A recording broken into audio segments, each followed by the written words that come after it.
The Magnificent Montague, starring Monty Woolley.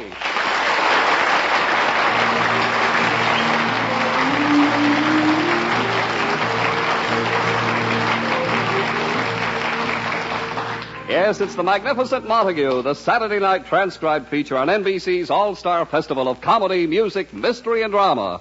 Brought to you by Chesterfield. Always milder, better tasting, cooler smoking, plus no unpleasant aftertaste. And that's the biggest plus in cigarette history. By RCA Victor, world leader in radio, first in recorded music, and first in television. And by Anacin for fast relief from pain of headache, neuritis, and neuralgia. Before we hear from the Magnificent Montague, let's hear from Chesterfield. Science discovered it. You can prove it.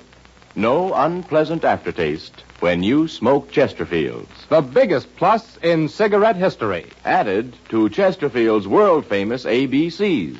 Always milder, better tasting, cooler smoking. Only Chesterfield gives you all that, plus the added pleasure of no unpleasant aftertaste. Science discovered it. The country's first and only cigarette taste panel reported that of all brands tested, only Chesterfield leaves no unpleasant aftertaste. You can prove it. Smoke a pack of Chesterfields. You'll find Chesterfields taste better while you smoke them. And after smoking, no unpleasant aftertaste. The biggest plus in cigarette history. Buy Chesterfields today. And now, the Magnificent Montague.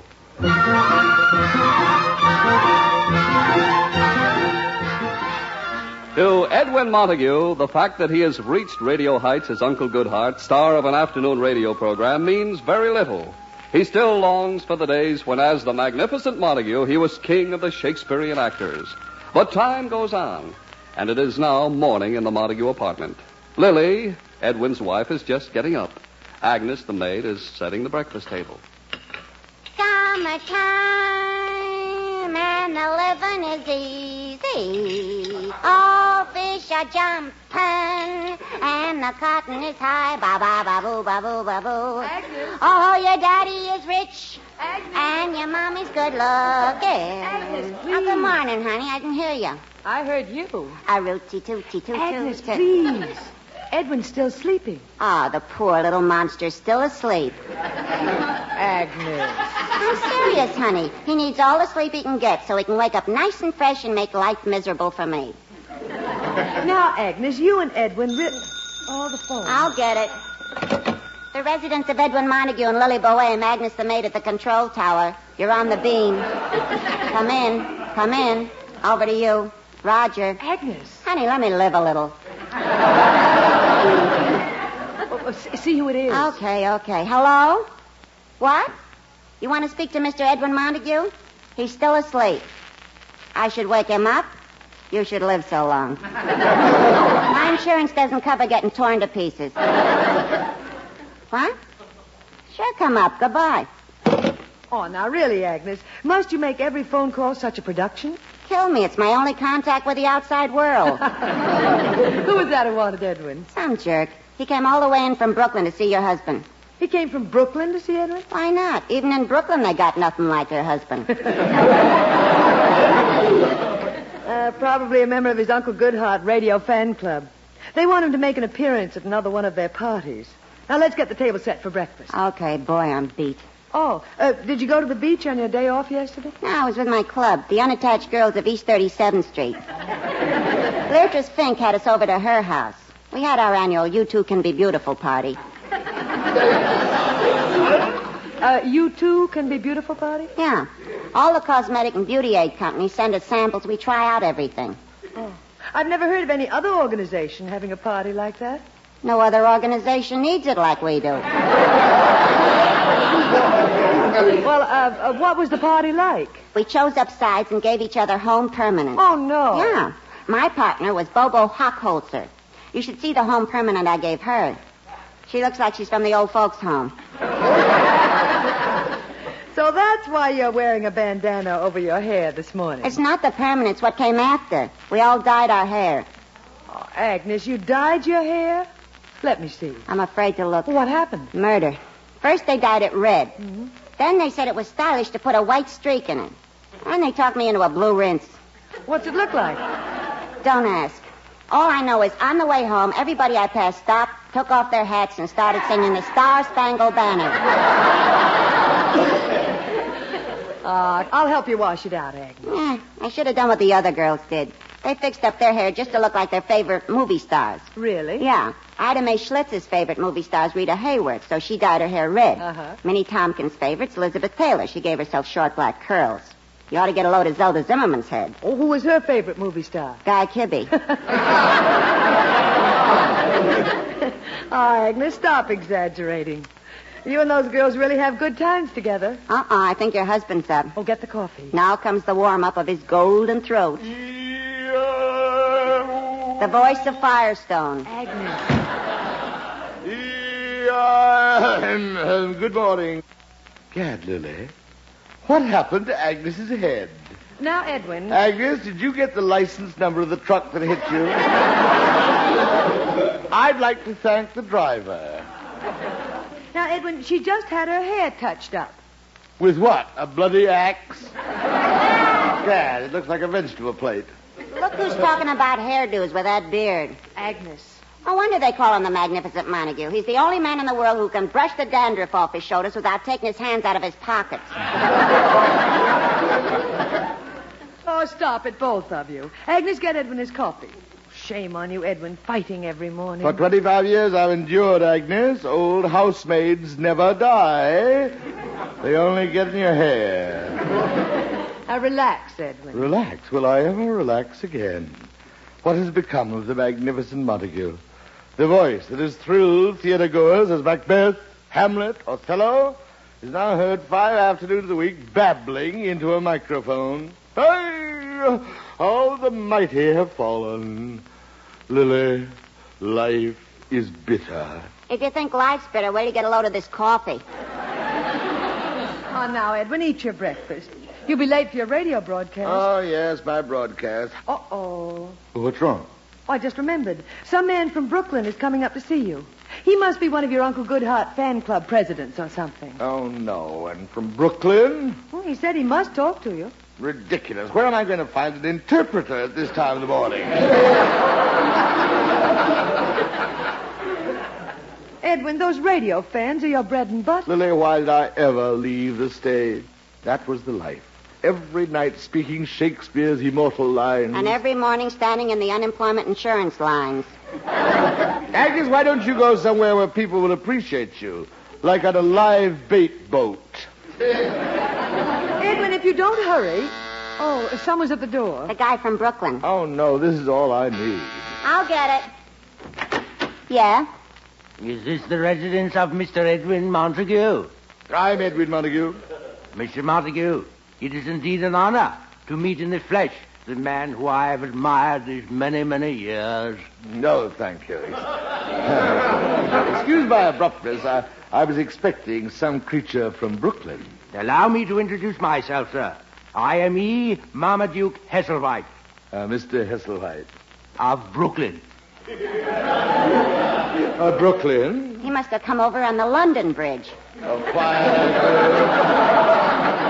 Mr. Hesselwhite, I must say you don't look like my typical Uncle Goodheart fan. Mr. Montague, I am chairman of the cultural division of the Brooklyn Academy of Fine Arts. Mr. Hesselwhite, I didn't know such an organization existed in Brooklyn.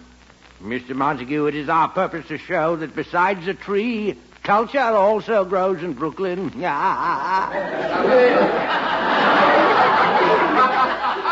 That is why we need you. Me? You, Mr. Montague, the foremost Shakespearian actor of our times, will be a spearhead in the Brooklyn Academy of Fine Arts campaign. Flatbush fights for the finer things. Lily, did you hear that? There are still organizations in this country who haven't laid down the torch of culture. Mr. Hesselwhite, count on me. That's bully. Then you will be with us tonight. Tonight? We are having our first summer festival, Shakespeare Under the Stars. Shakespeare Under the Stars. Oh, Edwin, it sounds thrilling. The immortal words of the bard in an open-air theater. A drama just as it was done by the Greeks And it'll all be Greek to Flatbush. Agnes. Lily, I told you when we had company to keep her tied in the kitchen. I'll be there, Mr. Heselwhite. On wings of happiness, I fly back to Flatbush with the glad tidings that the Magnificent Montague will be in the bosom of Brooklyn tonight. Adieu. Lily, I must prepare my program for tonight. I'll give them the battle scene from Macbeth. And something from Hamlet. Well, naturally. But how's this? 'Tis now the very witching time of night, when churchyards yawn, and hell itself breathes out contagion to this world. Lily, it's like a shot in the arm. You say that in Brooklyn, you'll get a shot in the head. Quiet, you Philistine. Lily, this may be the beginning of a... Edwin, you'll be late for your broadcast. Oh, my broadcast. Edwin Montague is Uncle Goodheart. That's like asking Arturo Toscanini to play Abba Dabba Honeymoon. Well, just think about tonight, Edwin. Tonight, Lily, Shakespeare in the stars.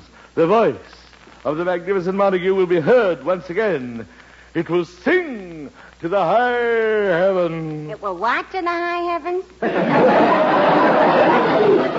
Lily, so help me, I'll kill her. Edwin, hurry. You'll be late for your broadcast. Goodbye.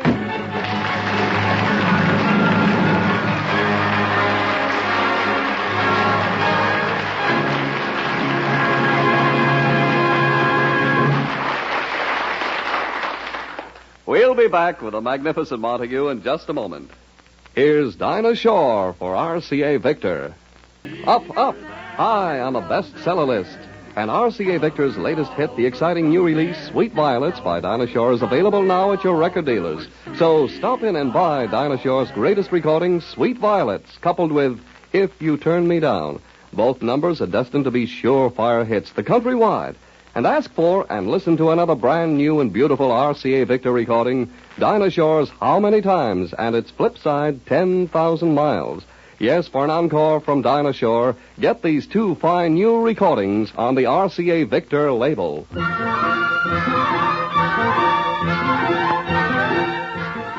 And now, back to the Magnificent Montague.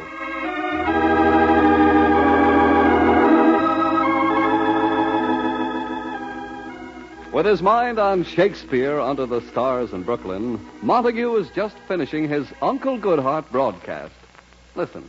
And so, Ronald, here you are again, visiting Uncle Goodheart in his little cottage on the sunny side of the lane, with the police hot on your trail. Now you want Uncle Goodheart to hide a car in his garage. Ronald, where is your memory? You have 7 of them in there already. I understand, Ronald. Everybody likes an automobile.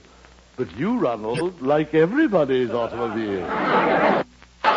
Ronald, I looked the other way when you filed the serial numbers off those 7 cars and made out those false registration papers.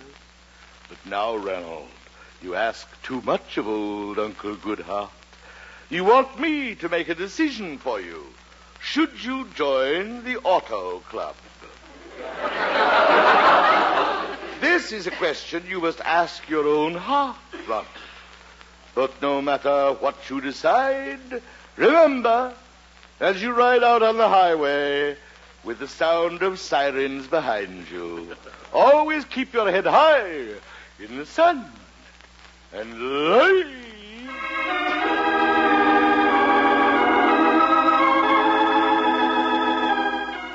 So ends another episode of Uncle Goodheart. Until he meets you again in his little cottage on the sunny side of the lane.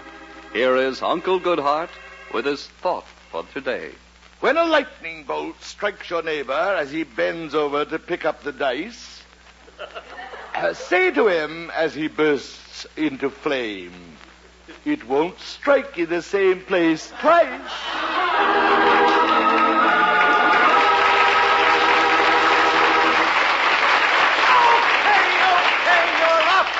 Mr. Montague. Oh, thank heaven. Great program, Mr. Montague. You had those listeners really glued to their radios. Well, why not? I'm stuck with this program myself. What a sense of humor. It was a great show. Here's our director, Mr. Zinzer. Good show, eh, Zinzer? Oh, it was a rip-snorting wing-dinger. All right.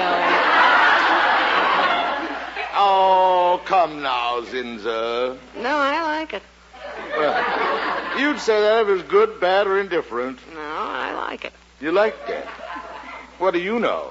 You haven't a particle of taste in your entire body. You can say that again.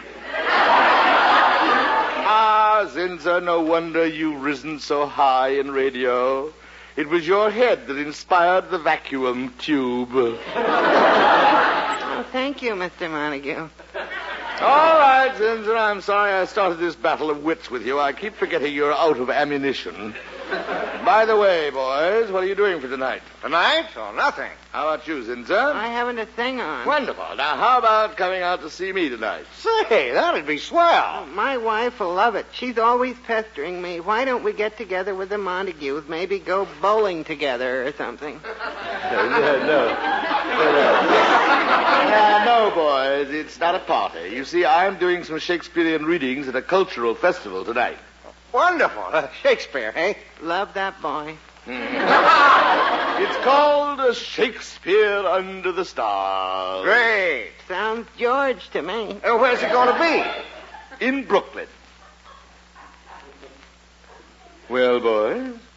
Hey, I just remembered I was out with the Leica yesterday shooting pictures of the kids. I got to develop them tonight. How about you, Zinzer? Well, I just remembered. Zinzer? This is the night our bowling team goes to the Turkish bath. Zinzer, you said you weren't going to have anything on tonight. I'm not. It's a men's Turkish bath. This is loyalty. I'm asking you to come to Brooklyn to see me perform. I've never been there before, but I'm going. Mr. Montague, please, don't go. Don't go? You'll get lost. We'll never see you again. Oh, stop. Stop being ridiculous. Mr. Montague, don't you know about those Brooklyn streets? They're a jigsaw puzzle. I have an uncle who lived in Brooklyn. Know his address and everything. We never could find him. All right, Zinzer. We consider him dead. All right. Saves us a lot of running around. Oh, stop. Look, Springer, it must be simple. Here's the address of the Brooklyn Academy of Fine Arts. 1607-A5-9 Peltzer Terrace, South. And now, here's a phone book. There's a map of Brooklyn here on the first page. Here we are. Now, let's see. Here's Brooklyn Bridge. I go over the bridge here. Now I'm in Brooklyn. We'll never see you again. Oh, quiet. I go down Flatbush Avenue. This is simple. I pass Myrtle Avenue, Newkirk Avenue, across Church, down Pitkin. Now we're here to... Huh? What is it? How did that happen? I'm in New Jersey. Oh, this is ridiculous. 5 million people live in Brooklyn. They're just lost. Mr. Montague, don't go. I made up my mind. I'm going to Brooklyn. Take care of yourself, Mr. Montague. Try and stay in the occupied zone. Mr. Montague, you can't go. Remember your contract with the sponsor. No unnecessary risk. Oh, this is the silliest thing I've ever heard. I'll just take a taxi. Where's my hat? Mr. Montague, reconsider. Just let me take one last look at you. Oh, stop being childish. Wait, Mr. Montague. What is it, sir? Should old acquaintance be forgotten? Oh, goodbye.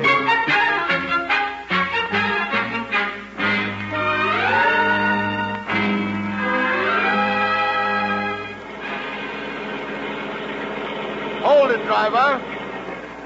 Just saw a street sign there. Oh, no, it's Pitkin Avenue again. Oh, this is silly. It's the Brooklyn Academy of Fine Arts. They wouldn't hide it. Mister, if there's an Academy of Fine Arts in Brooklyn, they better hide it. Stop, Bears. The Academy is just the headquarters. I just want to get there to find out where they're holding the event. What event? A big outdoor event. Thousands of people will be there. It's obviously a stadium. Why didn't you say so in the first place? You know? What do you think all these people in cars are headed for? The big event? Sure, in Ebbets Field. Ebbets Field, never heard of it, but that must be the place. Let's go. I'll drop you off in front of the players' entrance.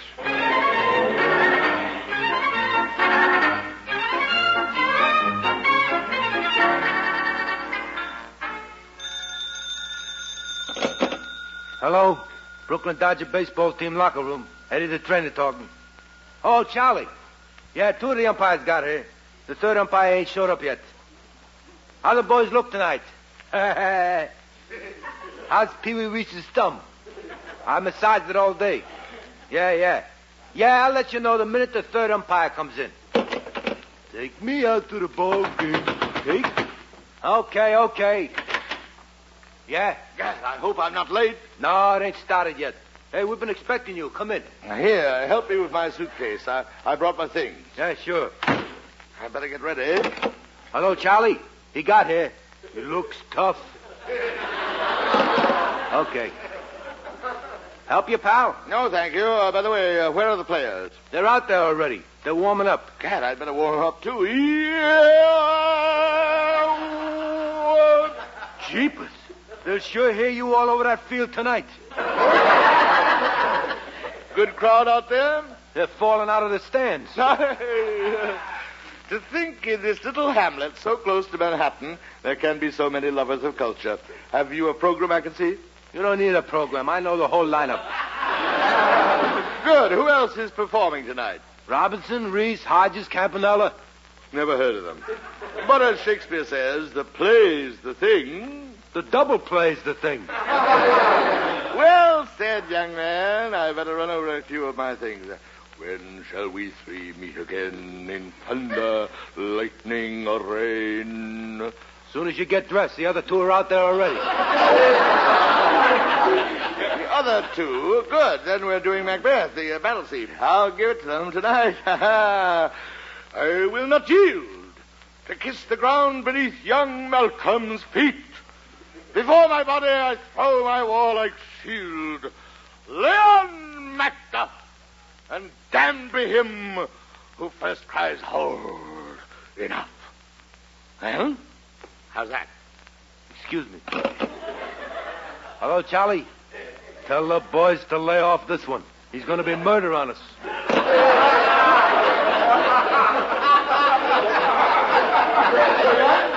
No, not yet. You got time, plenty of time.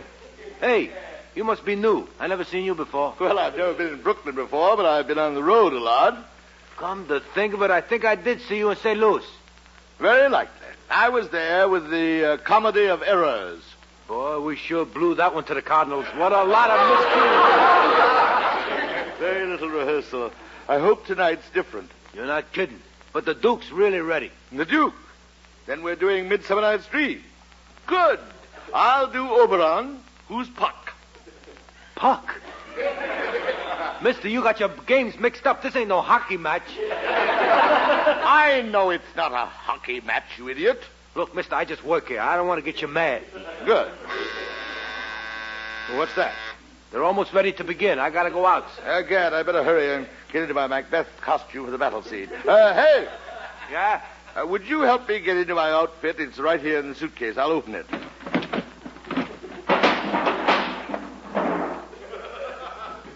Jeepers, what's that? That's my armor. Your armor? Look, mister, them rumors about Brooklyn being tough is just newspaper talk. You could work with just a regular chest protector.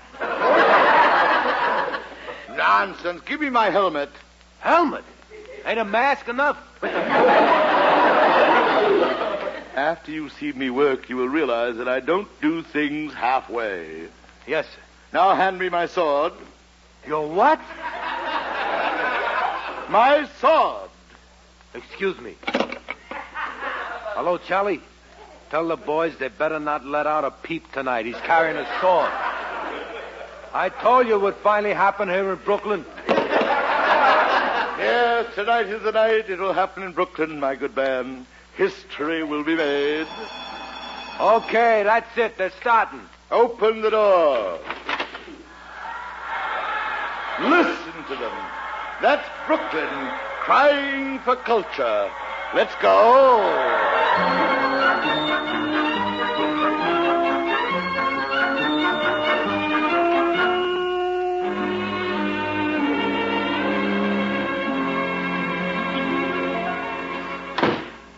Edwin, you're so late. Lily, I just want to go right to bed. Oh, you look so tired and dusty. Yeah. Oh, Lily. Lily, I still can't believe what happened. You should have seen me. We did. On television. You did? Dirty rat calling Jackie Robinson out when he stole home. Oh, Agnes, will you shut up? I've had enough for one night. Yes, Edwin. Now lie down. Lily, Yes, Edwin. please believe me. Yes, Edwin. Honestly. Robinson was out by a yard.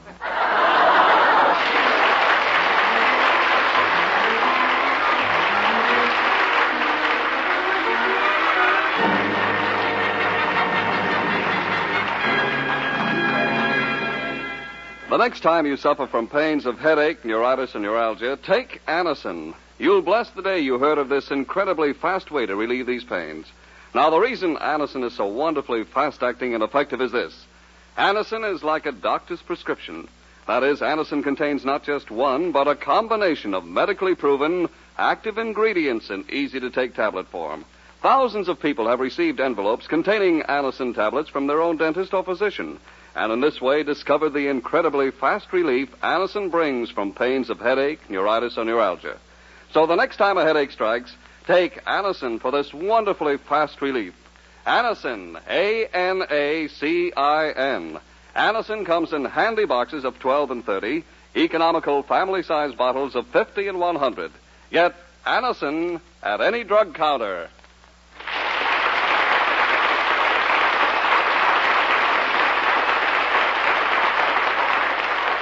Listen again next week, friends, to The Magnificent Montague, starring Monty Woolley, the Saturday night transcribed feature on NBC's All-Star Festival of Comedy, Music, Mystery, and Drama.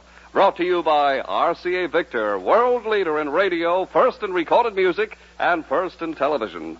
And by Anacin for fast relief from pain of headache, neuritis, and neuralgia. The Magnificent Montague was written by Nat Hiken and Billy Friedberg. Ann Seymour was Lily. Pert Kelton was Agnes. Also heard in tonight's cast were Art Carney, Johnny Gibson, and John Griggs. Jack Ward was at the organ. This is Don Pardo speaking. When you drive, it pays to be careful. Your car can give you and the family a lot of enjoyment this summer, but only if you drive safely and always carefully. The Magnificent Montague came to you from our Radio City studios in New York. Tomorrow, hear Archie Andrews and the Quiz Kids on NBC.